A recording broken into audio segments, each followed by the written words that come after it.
Amigos y amigas de la República, bienvenidos hoy a una edición especial de Fuerte y Claro, conectándonos como cada tarde con ustedes para repasar un poco los hechos más importantes de la coyuntura nacional. Hoy, sin duda, la noticia del día es la lamentable denuncia que se ha presentado una joven de apenas 22 años que ha denunciado a tres futbolistas peruanos, tres futbolistas que hacen noticia internacional no precisamente por sus logros deportivos, sino por estar involucrados en una denuncia de presunto abuso sexual. Sobre eso vamos a hablar más adelante, no sin antes entrar a calentar un poquito lo que ha sido la tarde de ayer, que ha sido muy movida políticamente y pues que ha tenido rezagos, ¿no? Durante el resto del día. Ayer acá en Fuerte y Claro estuvimos conectándonos de rato en rato con los descargos. Directamente nos íbamos hacia el Congreso y volvíamos al set porque estaba otorgando descargos el presidente Geri Oré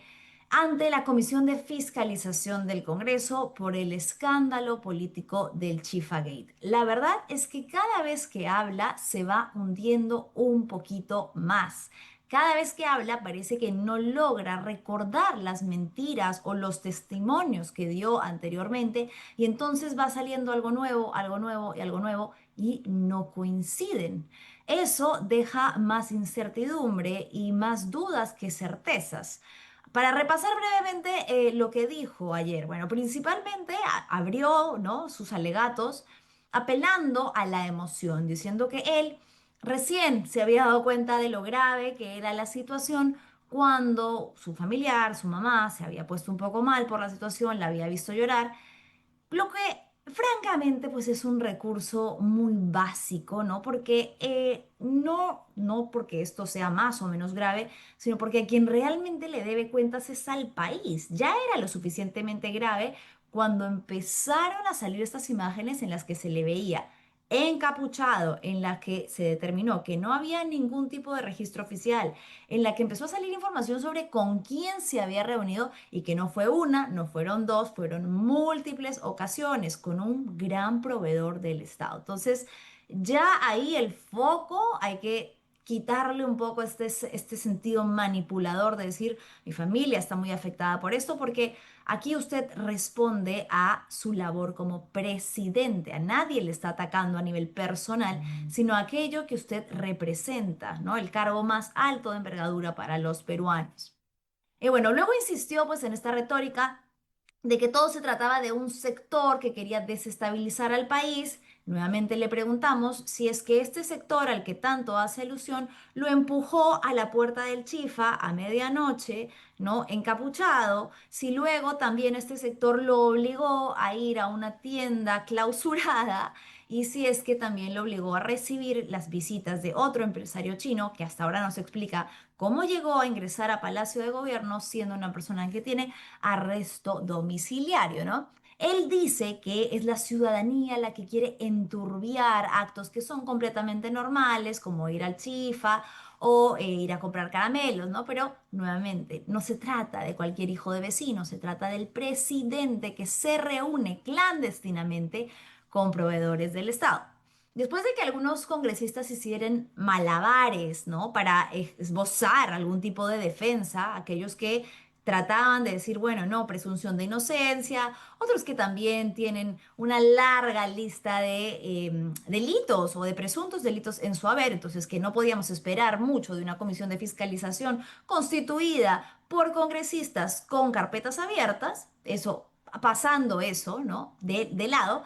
Geri dio una conferencia de prensa más tarde en la que nuevamente volvió como a referirse, que al parecer quiso como arreglar un poco lo que no se había sentido que no había dado la talla y luego quiso como resarcir algunos de los errores. Mucho de esto ya lo hemos visto a lo largo de la tarde, pero queríamos comentar algunas cositas en particular, ¿no? Aquí ayer en el programa hablamos sobre una de las intervenciones, que fue la de la congresista Flor Pablo, que le señaló puntualmente ¿a quién estaba llamando el 6 de enero cuando en las imágenes de la cámara de seguridad se ve al presidente muy ofuscado, moviendo las manos, haciendo una llamada?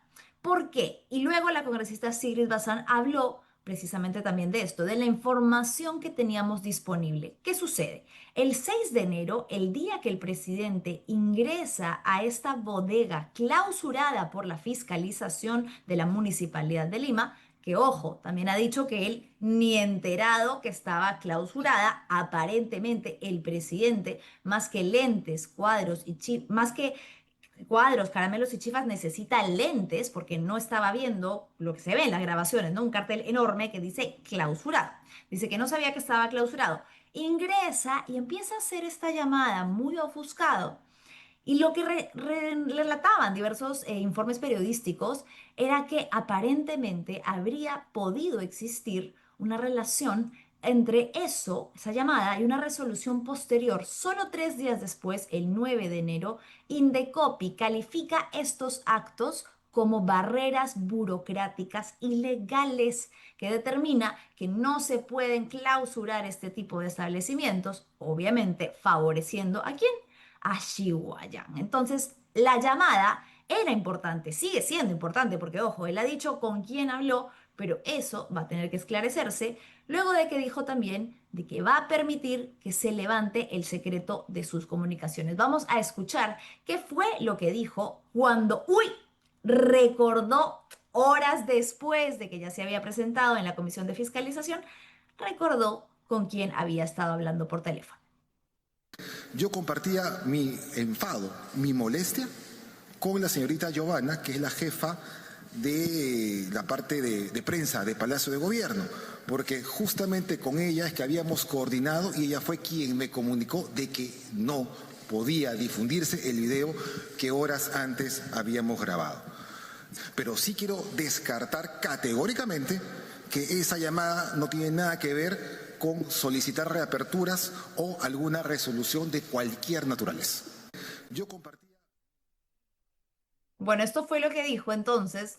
Habla sobre una mujer, ¿no? Dice que estaba en una llamada con quien es su jefa de prensa, que le estaba informando que un video que habían grabado horas antes no se iba a poder transmitir.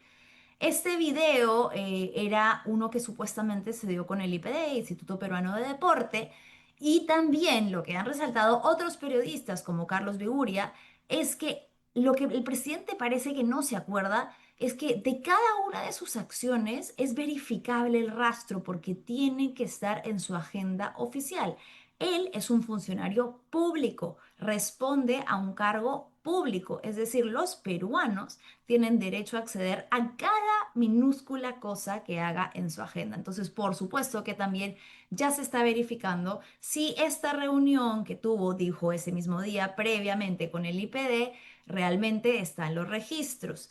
Aparentemente lo que ha sacado Carlos Viguria es que no se encontraría en los registros oficiales de presidencia, pero que sí estaría registrado un ingreso del presidente para reunirse a hacer esta grabación de la que ha hablado a el IPD.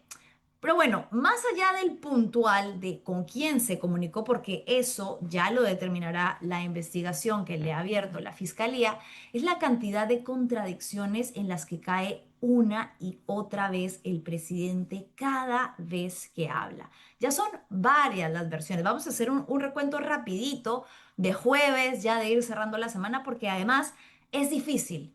Si nosotros que estamos todo el día pendientes de esta información, nos cuesta seguirle al ritmo a la cantidad de declaraciones que da, imagínese usted, ciudadano, que además no trabaja específicamente en esto, que tiene un trabajo aparte y que quiere tratar de un poco seguirle la cuerda o seguirle el rastro a la política. Es muy complejo con la cantidad de sucesos que va pasando, con la cantidad de versiones que ha dado. Entonces, bueno, inicialmente sobre este encuentro en el Chifa, en San Borja, lo que dijo fue, incluso lo puso en un tweet, que es una respuesta que le da él a un ciudadano y que está ahí para siempre, su primera versión, fue que se trató de un encuentro para coordinar el Día de la Amistad Perú-China. Esta fue su primera versión. Se le cuestionó, por supuesto, uno, que no hubiera un registro oficial, dos, evidentemente el tema de ir a hacerlo encapuchado, y en tercer lugar, que esto no le compete a la labor presidencial, eso es un tema que compete a Cancillería. ¿Por qué el presidente tendría que estar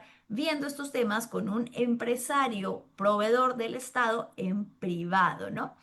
Luego dijo que en realidad no, que él había ido a ver temas personales. Esto lo dijo un par de días después en una conferencia de prensa que dio cuando, recuerden, él asistió a este paro que estaban haciendo los transportistas. Ya estaba el escándalo del Chifagate abierto, entonces se le preguntó en la prensa y él dijo que no, que en realidad él había ido a ver temas personales. Luego, unos días después, de una nueva versión en la que dijo que simplemente él había decidido ir a comer allá, que se le ocurrió oportunamente, ¿no? De manera espontánea, ir a comer y que había invitado a su ministro Tiburcio, que a él le gusta mucho ese chifa, ¿no? Pero que había sido algo espontáneo, que había caído ahí en el lugar. Ante esto, una contradicción a la que lo hicieron enfrentarse fueron las declaraciones que dio el fugaz abogado de Chihuayán, Elio Riera, quien creo que fue su abogado como por menos de 24 horas. Es decir, anunció que estaba ejerciendo su defensa y luego a las pocas horas ya no. Pero lo que dijo es que en realidad había sido el presidente quien había solicitado esta reunión y que estaban las pruebas, los WhatsApps. Después, esto aparentemente no le gustó mucho al presidente, tampoco a Chihuayán, que lo expectoraron a Elio Herrera, dijeron usted ya no va a hacer la defensa y dijo que lo que había estado hablando lo había hecho, esto en un comunicado que sacó Chihuayán, que lo que había estado hablando el abogado lo había hecho a título personal, ¿no? Pero bueno, esto ha sido un poco como todas estas idas y venidas. Ayer dijo puntualmente en la Comisión de Fiscalización, Gerioré, que no se había tratado ningún tema que esté relacionado con un ilícito, que no habían hablado en absoluto de ninguna hidroeléctrica ni concesionaria, que no había habido ningún tipo de llamada con funcionarios de Indecopi y que él no tenía nada que esconder y que se ponía a disposición de las investigaciones. Vamos a ver qué es lo que ha pasado también en el plano político, en tanto el Congreso, porque ya son cuatro las mociones de censura que han avanzado. Nosotros tuvimos acá en la semana a Ruth Luque, que fue una de las que presentó una de las primeras mociones. Y esto ha generado diversas reacciones desde el Congreso. Lo hemos dicho, hay bancadas que dicen respaldar, que dicen que van a apoyar, que exigen renuncia, pero que al final no sabemos si es que van a votar a la hora que tengan que votar por estas mociones que ya han prosperado, ¿no? Vamos a ver brevemente la postura de Fernando Rospigliosi, quien es el presidente del Congreso y que estamos viendo ahorita ahí en pantalla algo que señaló. Él dijo lo siguiente: cuarta moción de censura contra Gerí, firman casi los mismos que en las otras tres. Una novedad, se suma Gladys Echaíz, candidata de Renovación Popular. Los más importantes, esto es importante, ¿no? Dice, los más importantes constitucionalistas dicen que lo que tiene que plantearse en todo caso es vacancia porque Gerí es presidente de la República. Yo no sé a qué constitucionalista se está refiriendo porque lo que han dicho la mayoría en los medios de comunicación es que lo que corresponde no es la vacancia, es la censura. Una figura que evidentemente al señor Rospigliosi no le conviene porque la censura sería de toda la mesa directiva. Tenemos con nosotros enlazado a Luis Andrés Portugal, quien es abogado constitucionalista y con quien queremos hablar un poquito de este tema también para poder desglosar. Suele ser técnico para la ciudadanía. Señor Portugal, doctor Portugal, ¿cómo está? ¿Está conectado con nosotros esta tarde? Hola Manuela, buenas tardes, ¿cómo estás? ¿Me escuchas? Sí, lo escucho fuerte y claro. Muchas gracias por darse un pequeño tiempo. Bueno, quería que partamos hablando de esto que ha señalado el señor Rospigliosi, ¿no? Que de hecho ha apelado a sus colegas, ¿no? Él ha dicho, la mayoría de reconocidos constitucionalistas dicen que la figura sería la vacancia. Sin embargo, y corríjame usted, lo que hemos podido ver en los últimos días en los medios es que por el contrario, lo que se ha señalado, más o menos de acuerdo común, es que lo que corresponde no es la vacancia, sino una moción de censura. En efecto, lo que la mayoría de expertos en derecho constitucional mencionan es que lo que corresponde es una moción de censura a la mesa directiva, y no solamente a partir del contexto actual, sino también lo sostenían en el año 2019-2020 a partir de lo ocurrido con Merino como presidente en ese entonces en la encargatura del puesto. No es correcto esta situación de que sea una mayoría la que tiene esta posición. Yo creo que al contrario, somos una minoría las que sostenemos esta decisión. Y quiero ser acá bastante puntual, porque una cosa es la argumentación política, es decir, si conviene o no conviene, si corresponde o no corresponde sacar del cargo a José Geri, y otra cosa es la evaluación estrictamente jurídica sobre cuál es el mecanismo para sacar del cargo al presidente a partir del contexto que tú mencionas.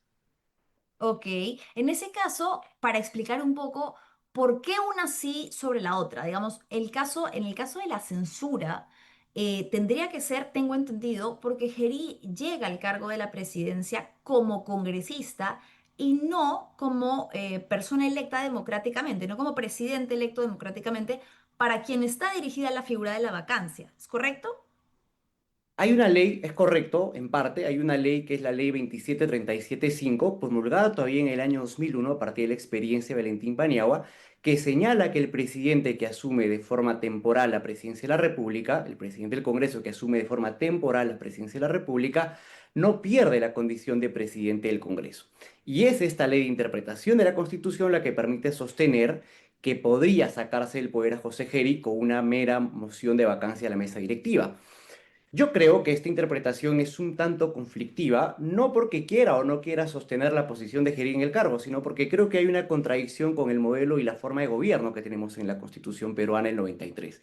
El Perú, como la mayoría de países en Latinoamérica, es un país de estructura presidencial, es decir, el presidente tiene que tener un cargo y una responsabilidad distinta a la que tiene el Parlamento, y en principio sacar al presidente del cargo no debería ser un proceso sencillo.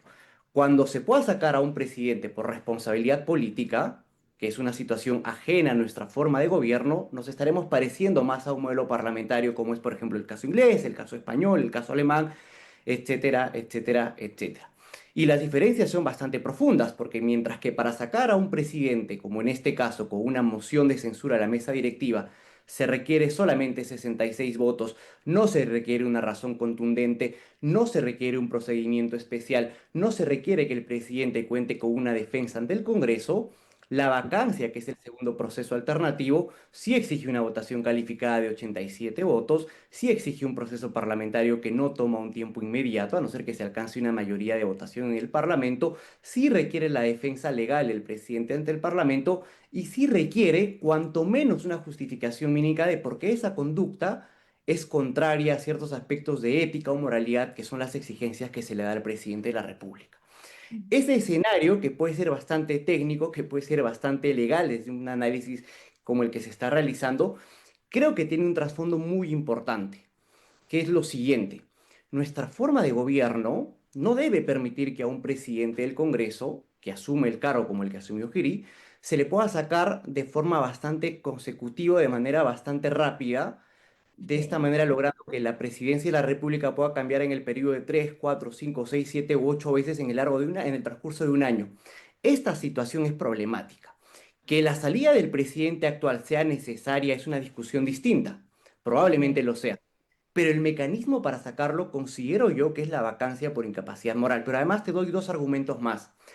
Asumir que Geri continúa siendo presidente del Congreso significa que tiene un poder desmedido, significa que además de ejercer el cargo de presidente de la República, puede ejercer el cargo de congresista como presentar proyectos de ley saltándose las exigencias que se le pide a un presidente de la República para presentar un proyecto de ley. La Constitución dice que si el presidente de la República quiere someter un proyecto de ley al Parlamento, debe sustentarlo ante el Consejo de Ministros y luego de su aprobación someterlo al Parlamento. La otra interpretación permite que Geri pueda presentar proyectos de ley sin que estos sean discutidos y aprobados por su Consejo de Ministros, lo que constituye un fraude a la Constitución y de hecho es lo que ocurrió a la semana que él asumió el cargo. Presentó un proyecto de ley cuando el presidente del Consejo de Ministros y su gabinete llevaban menos de una hora en el cargo. Y el tercer argumento es un tema bastante pragmático. Imaginemos que Geri no ha perdido la condición de presidente de la República. Si esto fuera así, Geri, como el resto de 129 congresistas, tendría que dejar el cargo el 26 de julio de este año. Y en Sí. consecuencia, el presidente que se asuma o el presidente que sea elegido como parte de la mesa directiva del Congreso el 26 de julio, tendría que asumir la presidencia de la República por un lapso de 36 horas o máximo 48 horas. Es tan absurda esta interpretación que podríamos llegar al escenario de que el 27 de julio, ojalá que no ocurra, sucede una situación de catástrofe nacional y tengamos un presidente que lleva horas en el cargo, sin un gabinete, sin un equipo detrás que esté en las condiciones de dar respuesta a la situación que se presenta.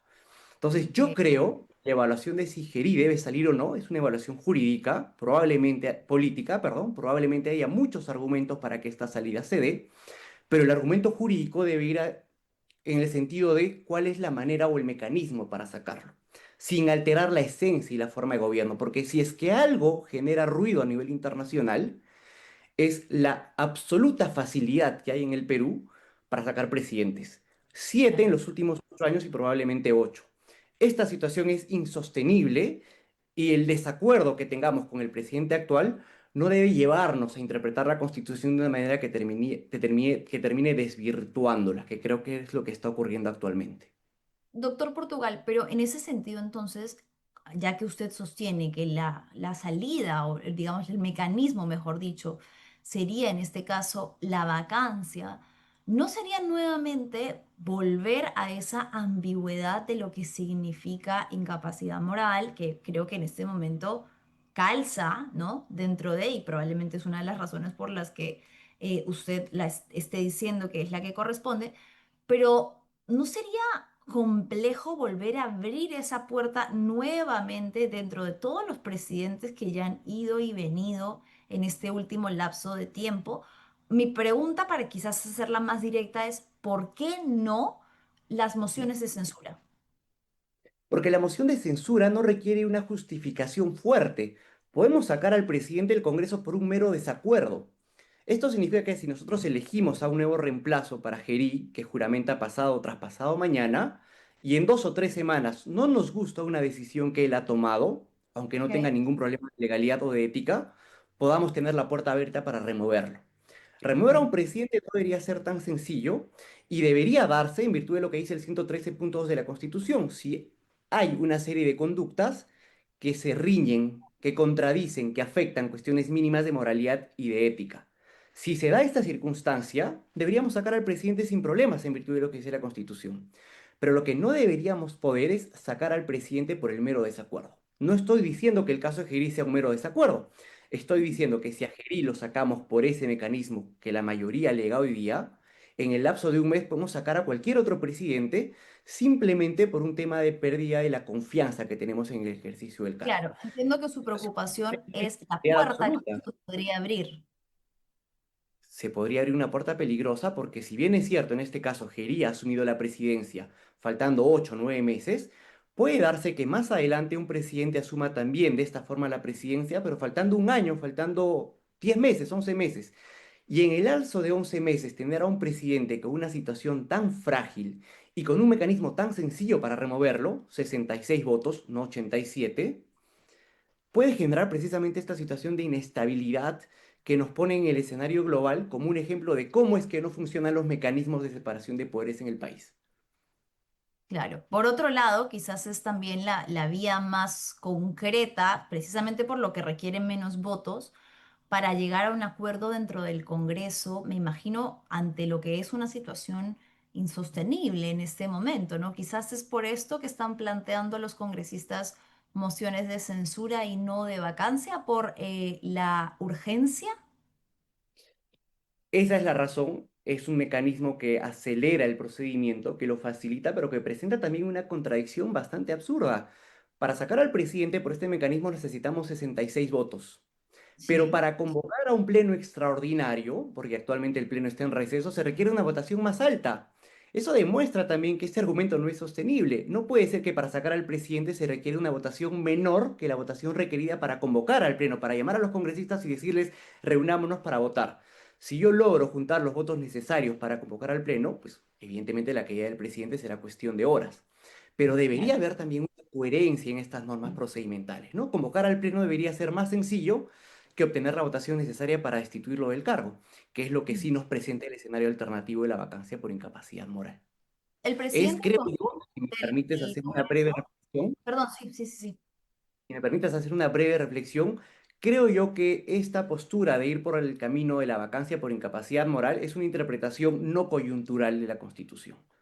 La interpretación coyuntural y la necesidad de encontrar una salida al enorme problema en el que se encuentra el presidente nos lleva a una interpretación, nos empuja a una interpretación coyuntural que puede ser útil ahora, pero que en el siguiente quinquenio puede ser absolutamente peligrosa. Así como hace varios años ya abrimos la puerta lo suficientemente amplia para sacar a un presidente, podemos hacer lo mismo para sacar a los presidentes que ejercen el cargo de forma temporal de una manera mucho más rápida y generando una mayor inestabilidad. Yo creo que es un argumento prudente y que también tiene una proyección no al contexto actual, sino quizás a lo que se viene más adelante, que creo yo particularmente va a ser un escenario de mayor conflicto político y de mayor inestabilidad. Claro, creo que en este caso su postura apela a proteger la institucionalidad, ¿no? Y a no permitir que esto abra una puerta peligrosa para que sea un vaivén de presidentes que son no afines a los intereses de la mayoría congresal, ¿no? Sin embargo, entonces, la figura de la censura, que es la que está prosperando, no sería incorrecta. ¿Es verdad? ¿Estoy en lo cierto? No sería incorrecta. Podría, de alcanzar los votos, ser aplicada para destituir al presidente. Me parece que hay la voluntad política o la voluntad política se está acercando a esto. Y una vez que el presidente sea destituido, pues me parece que es una situación que deviene irreparable. ¿Qué Eventualmente el sucede presidente después? perdón. ¿Qué sucede después? Imagínese que alcanzan los votos. Bueno, el presidente podría recurrir a la justicia constitucional, alegando o buscando que se dé una interpretación como la que yo propongo, pero a mí me parece que prudentemente la justicia constitucional, si en un par de meses resuelve, cosa bastante poco probable porque la justicia toma sus tiempos en el Perú, lamentablemente, lo que podría decir es, bueno, hubo esta interpretación, creo que no es la interpretación correcta, y de ahora en adelante no deberá volver a ocurrir una situación similar. Pero claro, un escenario en el que se le destituye, después se le reponga en el cargo, también nos pone en un escenario de absoluta inestabilidad. Es un escenario como el que se presentó en el 2020 con la disolución del Parlamento. Imagínate si en ese momento el tribunal decía el Parlamento está incorrectamente disuelto y pese a que ya hay un proceso electoral en curso, volvamos a restituir el puesto de los 120 o 130 congresistas que habían sido despojados de su posición. Yo creo que la justicia y el juez constitucional puede decir, bueno, esto estuvo mal, pero de ahora en adelante no volvamos a tolerar una interpretación en este sentido. Porque finalmente, en este caso, quien está asumiendo la interpretación de la Constitución es el Congreso de la República.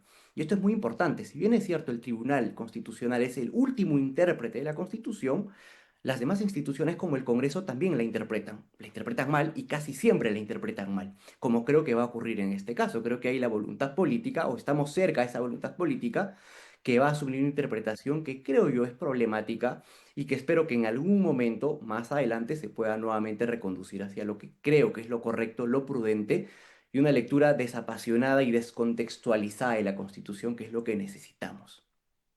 Sí, claro, comprendo la postura, ¿no? Pero también creo que en este momento lo que va a suceder o lo que están buscando los congresistas es la inmediatez o aquella vía que se les permita hacerlo de manera más concreta y puntual. Muchas gracias por esta visión más amplia, ¿no? Que creo que es muy necesaria tenerla también en los medios para no hablar desde el apasionamiento o como usted dice, desde lo mero y puntual de la coyuntura sino de aquello que tiene que ver con el futuro de la institucionalidad del país. Ha sido Luis Andrés Portugal, abogado constitucionalista. Muchas gracias, doctor.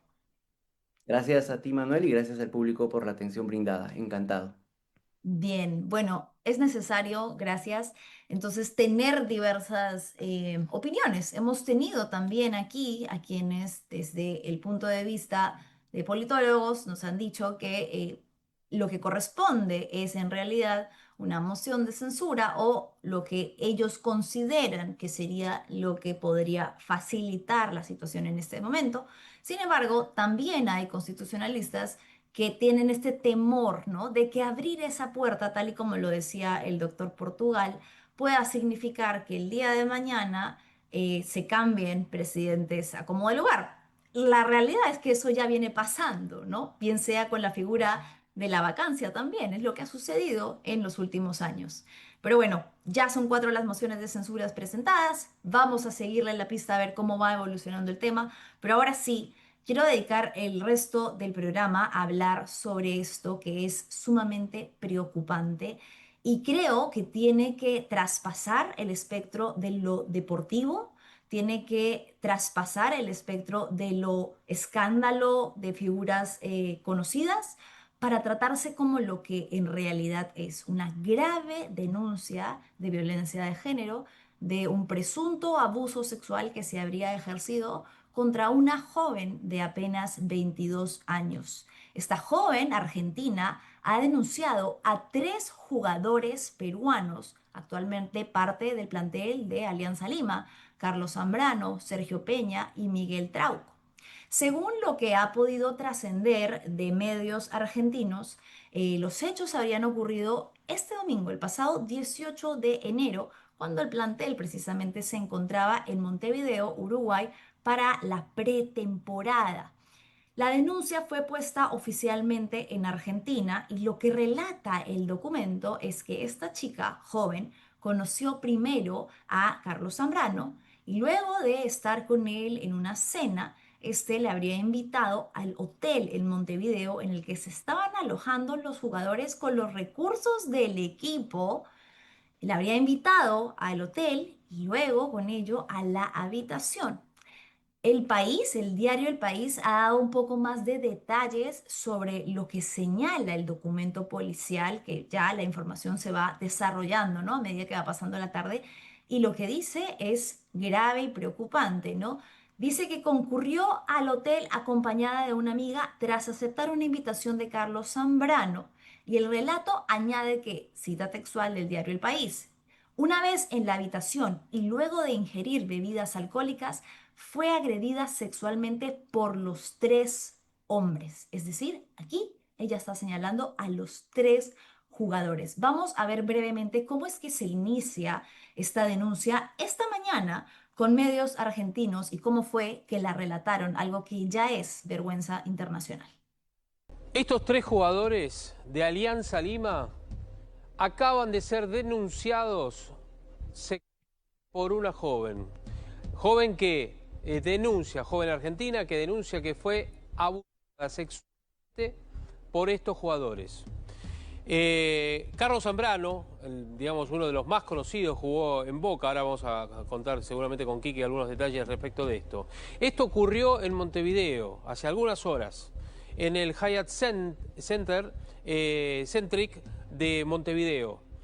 La joven había conocido a Zambrano, fueron a comer una noche y al día siguiente la invitaron a ir al departamento, en este caso a la habitación donde estaba Alianza Lima y donde estaba Zambrano. Y después, obviamente, lo que muchas veces ocurre, o por lo menos lo que hemos conocido, en donde aparecen otros 2 jugadores y esta joven, que estaba acompañada de una amiga, denuncia que fue abusada sexualmente con una denuncia de abuso sexual con acceso carnal. La joven viene a la Argentina inmediatamente y hace la denuncia en las últimas horas en el juzgado del doctor Ravione, juzgado criminal y correccional del doctor Ravione, juez criminal. Se hizo los estudios en el Hospital Muñiz y además aportó, de acuerdo a lo que hay en la causa judicial, aportó la ropa que utilizó esa noche para justamente hacer la pericia correspondiente, ¿no? Bueno, los 3 jugadores son Sergio Peña Flores, Miguel Trauco y Carlos Zambrano, el más conocido porque jugó en el fútbol argentino. Los 3 jugadores de selección de Perú... Sí, jugó en Boca. En Boca, exactamente. Los 3 jugadores de selección de Perú, Zambrano jugó en Boca... De selección. Estos 3 jugadores...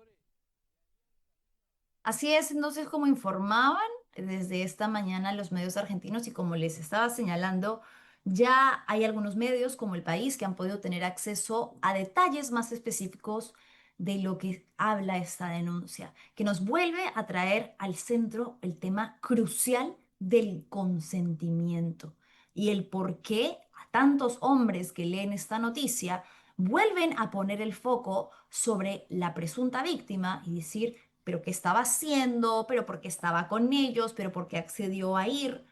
Estamos hablando de una mujer muy joven, de 22 años, que de comprobarse los hechos, que es fácticamente comprobable, es decir, se abrió ya la carpeta y lo que va a seguir es simplemente que se acceda a las cámaras de seguridad que van a poder determinar con quién, a qué hora y a qué habitación ingresó. Si estamos hablando de que estos 3 hombres, todos mayores de 35 años, todos con familia, en pareja, habrían invitado a una jovencita de 22 años y habrían accedido a beber con ella y luego a tener relaciones sexuales con ella, estamos hablando de que no habría consentimiento, porque además ella lo está denunciando ahora, está diciendo yo estaba bajo los efectos del alcohol y fui abusada sexualmente por estas 3 personas. Esto es lo que ha podido relatar el país, según lo que ya se sabe, ha trascendido del documento que esta joven ha entregado, o el relato, mejor dicho, que ella ha podido dar a las autoridades, ¿no? Estaríamos hablando de un consentimiento viciado, del decir que una chica joven, cuando está bajo los efectos del alcohol o de algún estupefaciente, no está en la capacidad de consentir. Y esto se ha hablado una cantidad de veces, lo hemos tratado de explicar por todos los medios, que no importa si estaba con él en la cena, que no importa si accedió a beber inicialmente, nadie tiene por qué traspasar ese derecho íntimo de el límite de tener o no relaciones sexuales. Y si ella ahorita está diciendo que tres de los jugadores aprovecharon el estado de vulnerabilidad en el que se encontraba para abusar de ella, entonces esto no soporta fanatismo alguno, ni dudas ni revictimización hacia quien ahorita está haciendo la denuncia. Por supuesto que los hechos aún son materia de investigación, por supuesto, pero lo que ha dicho ya es grave, ya tiene un peso, el peso del relato de quien lo vivió o dice haberlo vivido en primera persona. ¿Qué pasó después? La denunciante, bueno, pese a que los hechos fueron en Montevideo, dice haber estado en shock y regresó a Argentina. Acudió a centros de salud, entre ellos la Clínica San Juan de Dios en San Isidro, donde informó lo sucedido a profesionales médicos y además indicó, y ella lo dijo, que era muy importante, entregó las prendas de vestir que tenía ese día, asegurando que ahí iban a poder encontrar el ADN de las personas que estuvieron involucradas. Ya se ha abierto una carpeta investigatoria que probablemente va a tener que hacer algunas acciones internacionales, ¿no? Una coordinación entre Uruguay y Argentina. ¿Y cuál ha sido la reacción aquí en el Perú? Alianza Lima, el club al que pertenecen los 3 sujetos que han sido denunciados, tomó la decisión de separarlos. Vamos a ver el comunicado que está ahorita en pantalla, que la realidad es que es bastante genérico, escueto, un poco tibio, ¿no? Omite por completo mencionar a los 3 jugadores involucrados y tampoco menciona por ningún lado el delito, ¿no? Dice, ante los hechos de público conocimiento, enviamos a la opinión pública lo siguiente. El club ha separado indefinidamente del primer equipo masculino a los futbolistas involucrados. No los menciona, no dice los nombres de los futbolistas, a quienes se les ha iniciado un proceso disciplinario de acuerdo a nuestro reglamento interno. Nuestra institución manifiesta su absoluta disposición para colaborar con las autoridades. Alianza Lima reafirma su compromiso absoluto con los valores que la sostienen: el respeto, la disciplina y la integridad. Y la mención al abuso sexual se les olvidó. Y la mención a que el club también rechaza categóricamente cualquier tipo de violencia contra la mujer y en particular cualquier tipo de abuso también se les olvidó. Fue un comunicado bastante genérico, bastante escueto, que evade la situación. Quienes no tomaron la situación tan a la ligera fueron los hinchas, que reaccionaron esta mañana, bueno, cuando se supo la noticia al mediodía, y acudieron, de hecho, al estadio en el que se tenían que llevar a cabo los entrenamientos. Trascendió que cuando llegaron los jugadores al entrenamiento, como de costumbre, se les informó que estaban suspendidos.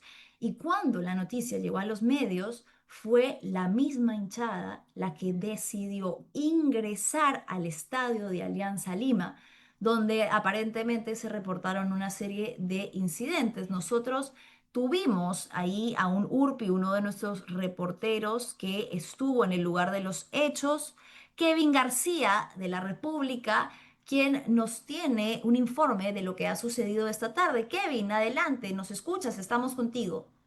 Así es, Manuela, ¿qué tal? Muy buenas tardes. Hemos llegado hacia el distrito de La Victoria, exactamente al exterior del estadio Alejandro Villanueva, conocido como Matute, del equipo de Alianza Lima, tras darse a conocer esta mañana esta denuncia por una presunta agresión sexual por parte de 3 jugadores del club blanquiazul. Estamos hablando de Zambrano, Peña y Trauco, un grupo de hinchas pertenecientes al Comando Sur, a la barra oficial del club, ingresaron hasta el campo de juego donde se estaba realizando un entrenamiento de cara a la noche blanquiazul que se va a realizar este sábado. Ingresaron para buscar a estos jugadores e increparles y pedirles una aclaración respecto a esta situación que estaba sucediendo. ¿Cómo podemos confirmar esta información? Mediante un comunicado que han publicado el Comando Sur justamente en sus redes sociales, que dice lo siguiente: se advirtió a fin de año y no respetaron lo que se les dijo.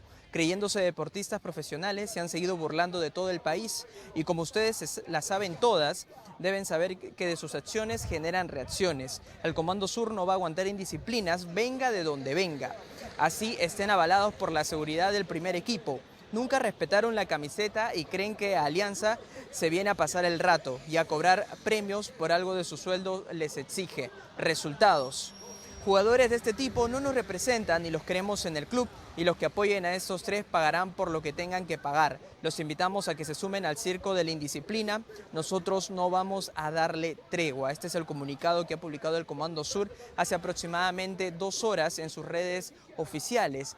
Hay videos que han evidenciado este ingreso de los hinchas al campo. Cabe mencionar por la puerta 3, por el acceso de prensa. Han estado buscando estos jugadores. Se dice preliminarmente de que habrían 3 jugadores que habrían sufrido agresiones. Estamos hablando de Paolo Guerrero, de Luis Advíncula y también de Gaibor. Ellos 3 habrían resultado agredidos por parte de los hinchas. Esto es información evidentemente por confirmar, pero ese es el panorama que se tiene hasta este momento. Aquí al exterior de Matute se ha registrado bastante presencia policial y vamos a mostrarte justamente en estos momentos para que puedas ver el personal policial que ha llegado motorizados y también personal de la Municipalidad de La Victoria, serenazgo sobre todo, para evitar que vuelva a suceder como la que ha pasado esta mañana.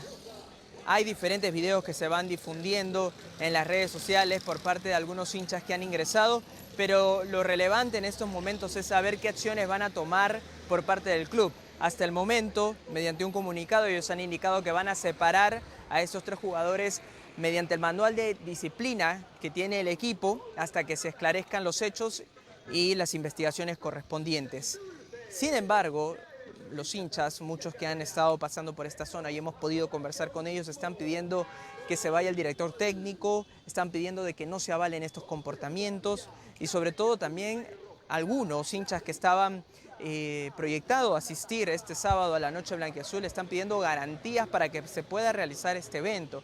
Recordemos de que el gobierno ha autorizado que se realice la Noche Blanquiazul a la par de la Noche Crema en el Estadio Monumental. Es decir, se va a tener bastante resguardo policial en ambos lugares. Sin embargo, aquí en Matute se va a tener que doblegar esos esfuerzos, dado que el acceso al campo de juego, para los que han conocido el estadio de Matute al interior, es muy accesible, es muy fácil de ingresar. Entonces, para evitar que suceda alguna situación como la que hemos vivido esta mañana, es por eso que imaginamos que en su momento van a tener que tomar más medidas el gobierno o el Ministerio del Interior, quien autorizó que se realicen ambos eventos la misma fecha y casi prácticamente a la misma hora. Hemos también sido nosotros testigos de que se han retirado algunos jugadores a bordo de sus vehículos. Hemos podido ver a Salomón Lidman, el preparador de los arqueros. Hemos visto también a Jean-Pierre Achimbo, también han salido. Y también hemos visto a Paolo Guerrero. Importante mencionar que hemos visto salir a Paolo Guerrero en su vehículo, uno de los que habría sido agredido, pero ellos han evitado brindar más declaraciones, mientras vemos en imágenes que siguen llegando la policía motorizada justamente aquí al Estadio Alejandro Villanueva, seguramente para continuar con este resguardo. Ellos han salido sin emitir ninguna declaración.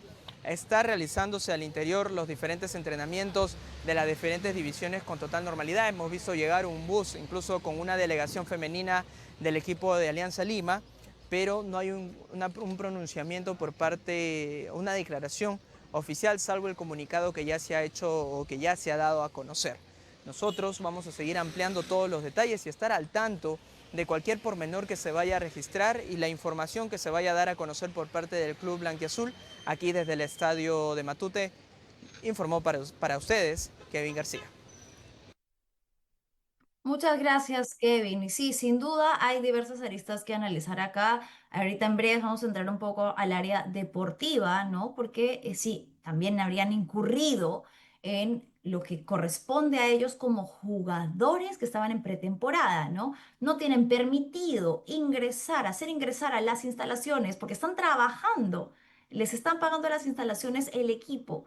Ingresar a nadie, mucho menos a una mujer desconocida. Pero en este caso para mí esto pasa a un absoluto segundo plano, porque estamos hablando de una denuncia gravísima, gravísima que tiene que ser esclarecida, investigada a fondo. Y solamente antes de ir rápidamente con Gonzalo Menéndez, quien ya está conectado con nosotros, que muy amablemente va a darnos algunas luces de las reacciones en el ámbito deportivo, sí señalar algo. Si bien es cierto que la reacción de los hinchas puede haber desencadenado en actos violentos que, digamos, independientemente del juicio que tenga hacia eso, es importante recalcar que esta indignación colectiva es la que deberíamos tener ante cualquier suceso de violencia. Esta indignación colectiva que tenga como protagonistas a los hombres de nuestra sociedad debería ser la reacción a cualquier agresor señalado. Así deberíamos reaccionar con rechazo masivo, no porque se trate de un futbolista de mi equipo o del otro equipo.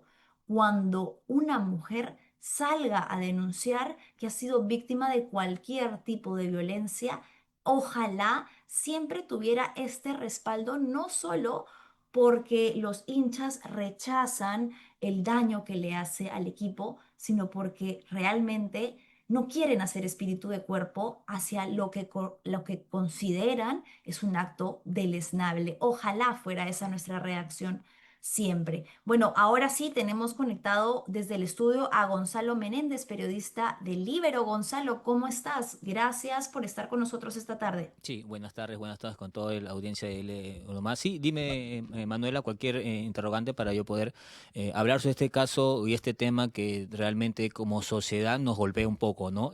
Claro, de si es que esto se logra a confirmar, ¿no? De parte de la justicia argentina, ¿no? Gonzalo, cuéntame un poco qué es lo que ha trascendido sobre las decisiones internas de Alianza Lima, cuál es la situación de los jugadores, qué es lo que se viene para ellos. Mira, eh, para partir del primer punto, en Alianza están, por lo que tengo entendido, están muy ofuscados, indignados por lo sucedido, ¿no? En Montevideo. Y esta responsabilidad no solamente es de parte de los jugadores, ¿no? Es muy compartida de parte de la institución, porque detrás de esto hay responsabilidades como, a ver, te explico, el jefe de equipo, la seguridad, el jefe de seguridad que tiene el equipo, el jefe de seguridad que tiene un hotel, que tiene que reunir las medidas necesarias ante cualquier persona ajena, no solamente una mujer, sino un hombre o hinchas o cualquiera que pueda entrar sin la autorización, ¿no? Previa, ¿no? Entonces hay una responsabilidad que van a ver seguro, ya ha comenzado a rodar cabezas, ya por lo que tengo entendido el jefe de seguridad de Alianza ha sido separado del equipo, así como los jugadores, como ya sabemos, ¿no? Entonces, muy aparte de esta indignación con el hecho que ha sucedido con esta presunta denuncia de la chica en Argentina, los jugadores han sido separados y por lo que tengo entendido no van a continuar en el cupo que ellos han infringido en una norma disciplinaria, ¿no? Deportiva. ¿No? Ahora, el ámbito del delito, de presunto delito, es muy diferente, ¿no? Son aristas que se toman de diferente manera. En este caso, los jugadores han sido separados, no van a ser presentados en la noche blanquiazul, ¿no? Ellos tenían contrato vigente, el cual también están siendo analizados respecto a las cláusulas, porque tenemos que ver y ser realistas con las cláusulas que firman los jugadores, ¿no? Hay mucha forma, como se le dice, darle la vuelta a la norma, a la regla, pero también eso va ligado, ¿no? A los contratos que firman. Están analizando sus contratos para ver si hay una rescisión de mutuo acuerdo o una decisión o recesión unilateral para que estos futbolistas no continúen en Alianza Lima, ¿no? Y sabemos, durante los últimos años Han habido muchos clubes que han permitido clases de indisciplina que quizás no han sido denunciadas en su hecho, en su momento, pero vienen afectando a la sociedad, ¿no? Más que nada, porque más allá de que tú puedes ser un futbolista calificado, tienes que guardar también una imagen, ¿no? En este caso a los futbolistas del club, que son los más emblemáticos que tenemos, y eso es de repente lo que molesta al hincha. Yo he sentido y siento y comparto la idea que tú tienes de los hinchas de que más se preocupan en lo deportivo, pero hay algo cierto, ¿no? Los hinchas no entienden de razones, simplemente ellos son pasionales, ¿no? Y más se centran, ¿no? Desgraciadamente en lo deportivo, y son pocos de repente los que se enfocan en el punto final, que es este presunto abuso sexual que ha sufrido esta muchacha, ¿no? A ver, yo creo que es rescatable que haya una indignación. Lo que yo apelo y lo que quisiera, digamos, no es una crítica hacia el hinchaje, que evidentemente está molesto, porque, a ver, a estos jugadores se les paga un sueldo, un salario, y han ido a Montevideo no solamente a hacer lo que sea, irse de juerga, sino que aparentemente a abusar de una chica. Evidentemente, la hinchada está molesta porque son los recursos de su equipo del alma, ¿no? A lo que yo apelo un poco es a que ojalá fuera siempre así, esa reacción masiva de rechazo, y no solo porque eso no de mi equipo. Ahora, Gonzalo, tengo una pregunta para ti, porque ya han habido casos en los que la justicia internacional determina que una persona es un agresor, como en el caso de Andy Polo, por ejemplo, en el que en Estados Unidos el caso de su expareja sí prosperó, demostrándose que había ejercido violencia física contra ella, y sin embargo el club aquí universitario lo contrató. ¿A qué voy con esto?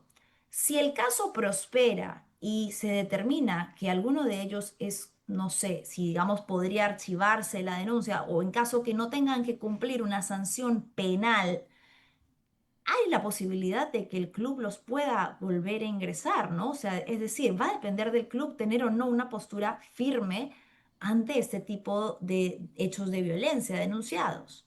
Mira, ahí haces un punto muy importante, ¿no? Porque lo que en el caso de Andy Polo eh, se comprobó, ¿no? Que hubo la agresión, la sentencia fue en contra de Andy Polo, ¿no? Es más, él tuvo que pagar no sé si él la pagó, no tengo entendido, pero él tuvo que pagar una indemnización de $160.000, si no me equivoco, en su momento, y sabemos cómo son las justicias americanas, ¿no? En algunos estados, si tú llegas a ese estado, ahí recién te retienen si no pagas, pero creo que en otros estados no, son diferentes como acá, ¿no? Ahora, respecto al punto de los jugadores, particularmente yo creo que no deberían regresar porque ellos han cometido una indisciplina, ¿no?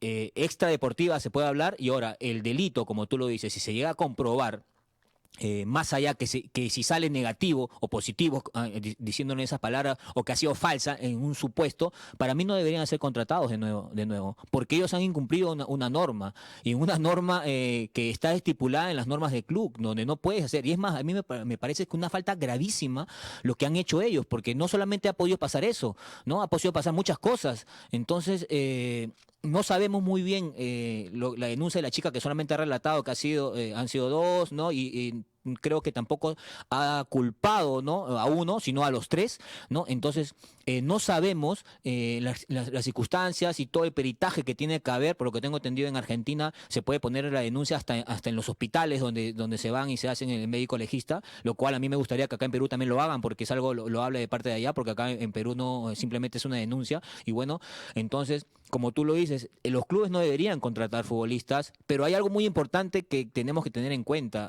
Manuela. Anticonstitucional es eso, porque todos tenemos derecho a trabajar. Es algo que es cierto, ¿no? Es obvio, esos futbolistas o lo que sea tienen que trabajar en algo para poder subsistir, mantener una familia. Por el lado, nos vamos por el lado humano de cada persona, ¿no? Que si es que pagan la deuda, si es que es el delito, ellos tienen derecho. Desgraciadamente es así, no podríamos quitarle, ¿no? Y como te vuelvo a repetir, negarle que otros clubes les nieguen el acceso al trabajo es anticonstitucional, por lo que tengo entendido, ¿no? Sin embargo, un club puede regirse por lineamientos internos, y una de las principales consignas de todos los clubes deportivos debería ser la cero tolerancia a la violencia contra la mujer, porque esto lo vemos en las noticias todos los días contra nuestras mujeres, Gonzalo. Entonces, a Mira, mí sí me Manuela, parece para apuntarte algo, nosotros como sociedad ya sabemos cómo la tenemos. Está por los suelos, se podría decir. En México, los clubes que tienen estos problemas, la separación es total. No los contratan. Es más, le dicen a los demás clubes que no tienen que contratarlos y por eso hay muchos futbolistas que han venido de México, que han tenido estos problemas de indisciplina, se regresan a Perú porque no pueden volver a trabajar en México, ¿no? Porque es una norma deportiva que lo tienen acá. Lo cual acá me parecería que debería ser igual, pero como te digo, constitucionalmente es inviable, pues, ¿no? claro. Bien, Gonzalo, te agradezco muchísimo. Si tienes alguna información de lo último, vamos a estar ahí pendientes. No sé, por el momento esa es la información que manejamos, ¿no? Aparentemente habrían jugadores que habrían resultado heridos durante el Bueno, ingreso. más queridos golpeados, ¿no? Claro, sí, Todo apunta estamos. que que han sido agredidos, ¿no? Por partes de de la hinchada, que dicho sea de paso también para de repente criticar un poco a la seguridad de Alianza Lima, no es posible que también los hinchas tengan acceso libre al estadio, ¿no? Ponen en Pero, riesgo a toda la gente, por lo que tengo entendido, los hinchas querían entrar a hablar. Vamos a entrar 5 personas, dijeron. Imagínate, le abriste un poquito a la puerta y se metieron como avalancha y aparecieron agresiones. Se habla que también fue agredido Franco Navarro, 4 o 5 futbolistas, entre ellos Guerrero, Advíncula. Han habido robos, han robado chimpunes y han hecho lo que quieran en el estadio. Entonces, es una crítica que no solamente viene de Uruguay, que parece que la seguridad en Uruguay también ha sido nefasta, también acá en el mismo estadio es mala. Entonces yo creo que para relevar esto sería muy importante que haya una reestructuración de seguridad en el club como para que esto no vuelva a pasar, porque está bien, ha podido pasar a peores, porque recuerda que los hinchas no solamente van con los puños, van con muchas cosas que pueden hacer daño a los demás. porque además igual se comprende la indignación, pero esto no va a solucionar el problema de fondo. Entonces, sí es preocupante. Dentro del entrenamiento hay otras personas que pertenecen al plantel deportivo. Está el fisioterapeuta, está la persona que arregla la cancha. Hay muchas personas que han podido resultar heridas. Digamos, esto ha podido ser algo grave, ha podido pasar a Sí. mayores, porque como tú bien decías también, cuando se habla de hinchaje, a veces el componente de la violencia, no a veces, siempre es uno que hay que tener en cuenta como algo que puede ebullecer en cualquier momento. Entonces, si bien se comprende, creo que sí debió haber sido un poco más restrictiva la reacción del plantel de seguridad, ¿no? Prever Yo más que nada esto, porque esto iba a pasar. sí, sí, Gonzalo, muchísimas gracias por haberte dado un tiempito. Me imagino que vas a seguir con la cobertura, ustedes desde Libero todo al resto de la tarde. Sí, no te preocupes, muchas gracias, cuídate mucho. Bien, bueno, yo nada más sí quiero terminar diciendo que francamente es preocupante que habiendo ya pasado tantas horas, a diferencia de la manera en la que lo han relatado los medios argentinos, aquí el Club Alianza Lima todavía no haya tomado una postura firme, porque ni siquiera menciona a los tres involucrados. No hay mención a Trauco, no hay mención a Zambrano, no hay mención a Peña, no hay mención al delito. No se habla de la gravedad de lo que están siendo denunciados. Es como, ah, sí, hay tres jugadores que han estado involucrados en una investigación, unos hechos que ustedes ya saben, entonces por ahora los vamos a separar. Necesitamos que los clubes deportivos, que además son nicho y formación, ¿no? De los valores de la masculinidad, que además congregan a tantos hinchas, a tantas personas alrededor de algo lindo que es el deporte, tengan una postura firme en contra de la violencia, porque este tipo de violencia la vemos todos los días en nuestra sociedad y forma parte de lo que se considera la cultura de violación, una cultura que ha normalizado que a una mujer le pasen estas cosas y que en vez de solidarizarse con ella y condenar la agresión, siempre va a preguntar qué hacía, pero por qué estaba con ellos, qué tenía puesto, por qué aceptó, cuánto había bebido. Nada de eso viene a colación cuando estamos hablando de un posible escenario de violencia. Y por eso es que sería crucial, importantísimo, que los clubes tengan una postura firme que rechace estos actos. No sabemos si lo va a hacer, ya hemos visto ejemplos como lo que mencionábamos con Gonzalo, el de Andy Polo, en el que una denuncia tan grave, con una sentencia firme, se pasó por agua tibia.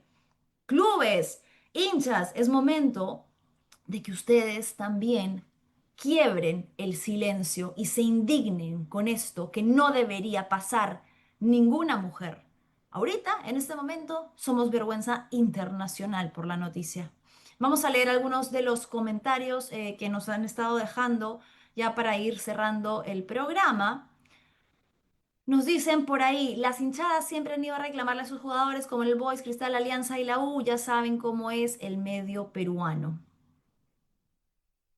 Vamos a ver, nos dice Tripping Around. Omar nos dice, la barra de Alianza hizo lo que deberían hacer todos, no apañarlo como hacen otros clubes. Claro, creo que la reacción ha sido esperable, era lo que iba a pasar, están molestos.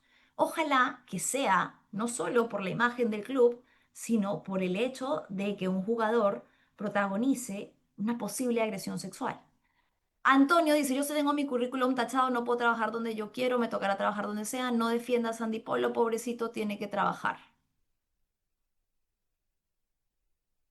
Denise Eduardo nos dice, de comprobarse el delito, ojalá que el fútbol peruano no solo Alianza castigue socialmente este tipo de conductas, es decir, no le echen tierrita y en un tiempito corto los veamos en otros equipos. Exactamente eso, los equipos deberían tener una política firme de absoluto rechazo, no ingresa, no puede formar parte del plantel una persona que tenga una sentencia por algún tipo de violencia.